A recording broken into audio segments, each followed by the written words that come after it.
Hey first graders, happy Thursday.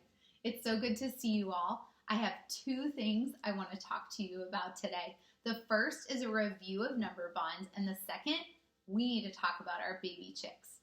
To start us off, a few of you told me yesterday that it was pretty challenging putting together, thinking about word problems, figuring out the number bonds, and doing the addition and subtraction all at once. Totally get that, guys. So today, so that we can all feel comfortable with this, we're going to back up and we're going to do a review of what we already know about number bonds, okay? So that you can feel more confident in word problem solving over the coming months. So let's look at what we know already about number bonds. Here is a beautiful bond. We know that every bond has a whole and parts. There can even be more than two parts, but most important for us to understand today is the whole, part, and part. We've been doing these for a long time, friends.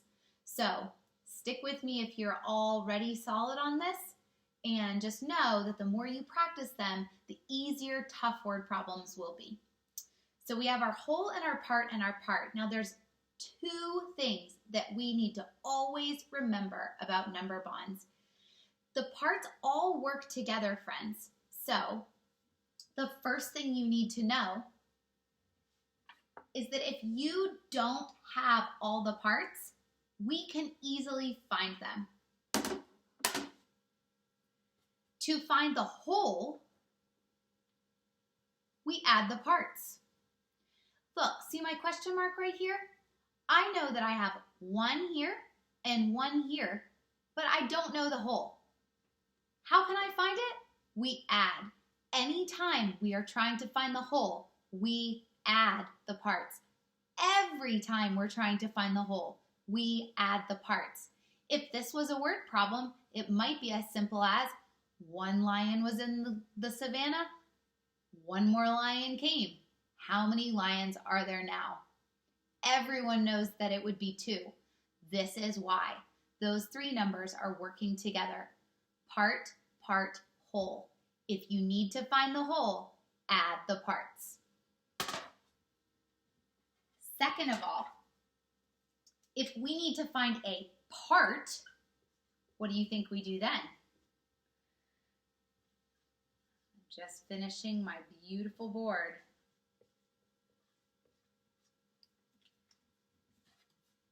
To find a part, we subtract, starting with the whole. Look at this bond.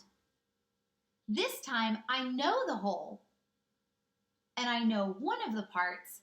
I don't know the other part.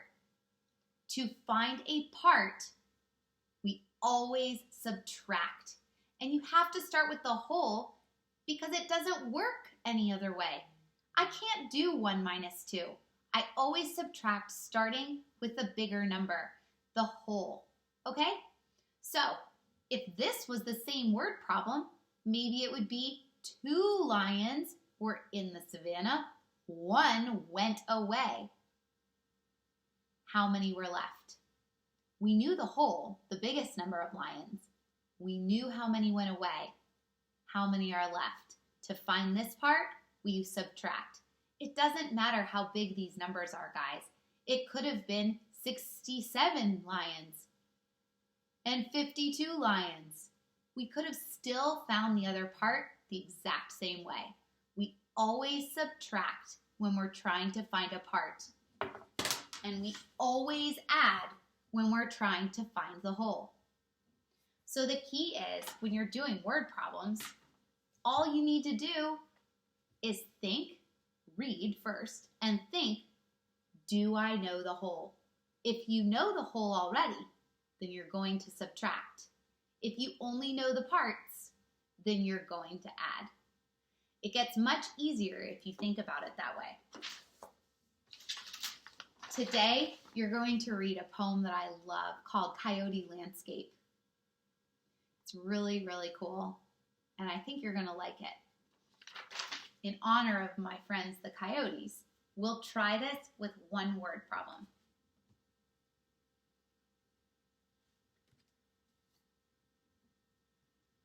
17 coyotes were in a pack.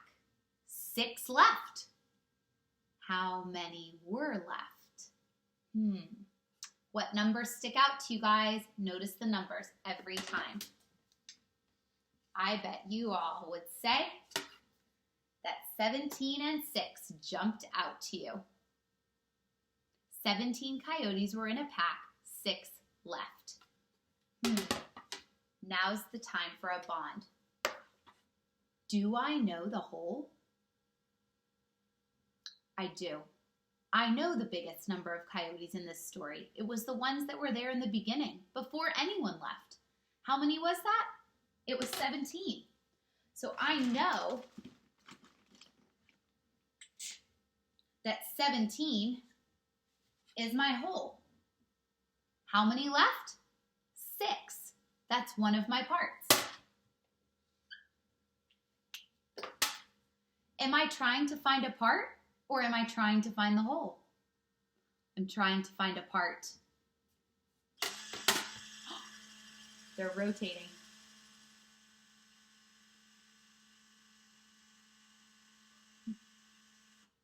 Just turn the eggs. I know I'm looking for a part, so I'm going to follow the same rule that I always do. To find a part, we subtract, starting with the whole. 17 minus 6. What is 17 minus 6? You can probably do that pretty accurately in your head, guys. But what I want you to get used to over time is writing it out. I can tell easily now, because 7 minus 6 is 1, 1 minus 0 is 1, that my answer is 11. And I could have found that out easily in here too. So those are all the steps of doing a word problem with a bond. It also will remind you how to do bonds all the time in any case. Today you don't have any word problems to do yourself, but we have a bunch of bonds for you to practice with so that we can get familiar with this again. All right, now on to the fun stuff. Today, Ellie and I candled our baby chicks. What does candle mean? Here they are right here. Candle means to look inside with a very bright light. Here's my light right here. You set it down like this, and you put the egg on it, right here on this ring, and then you turn the light on.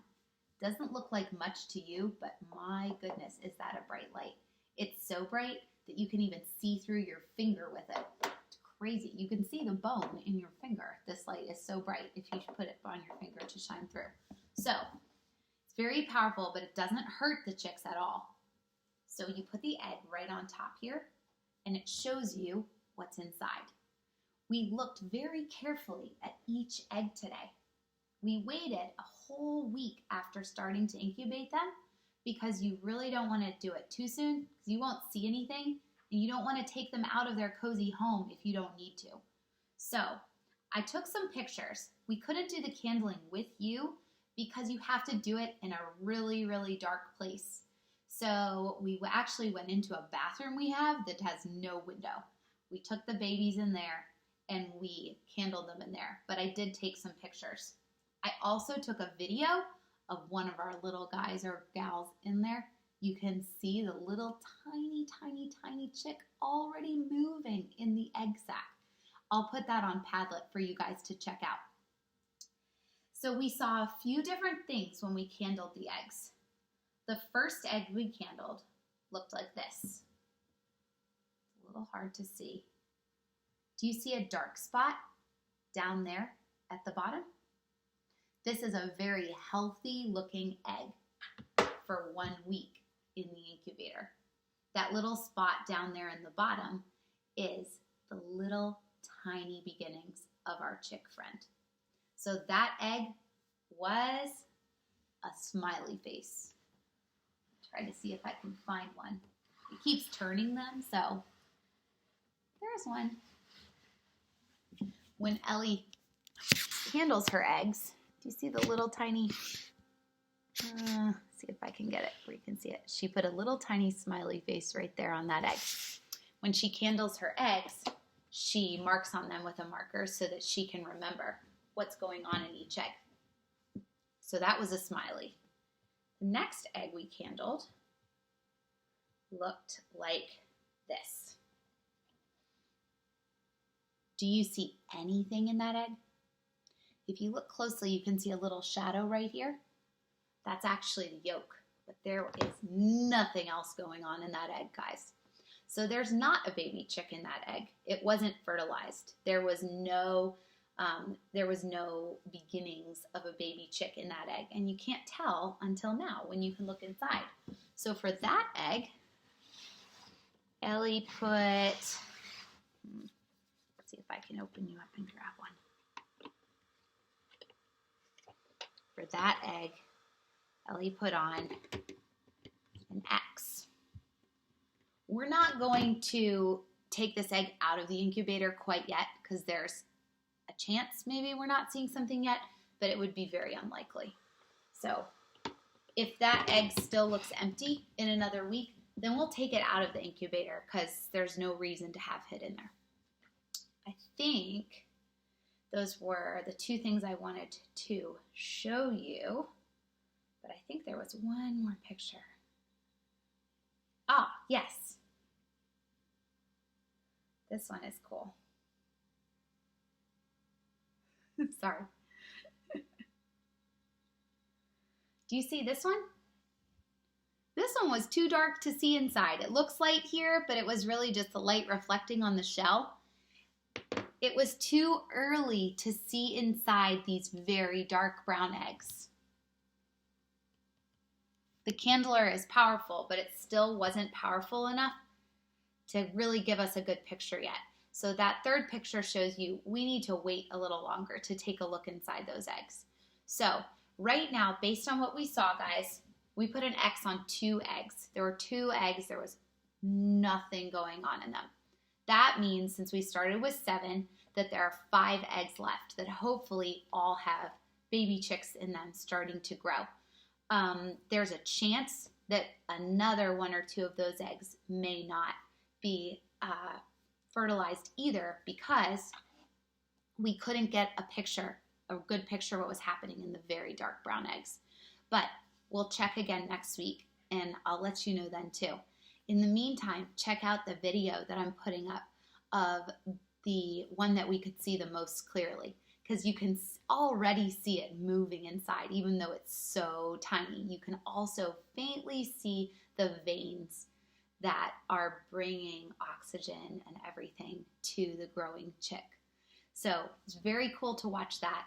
And even though I didn't get to talk to you too much about the grasslands today, this is important. Every animal, whether they live on the grasslands, whether they live in polar tundra, whether they live in the rainforest, whether they're in the ocean, every single living animal and person that God made grew from something tiny like this. So I hope you guys have a wonderful day and I'll see you tomorrow.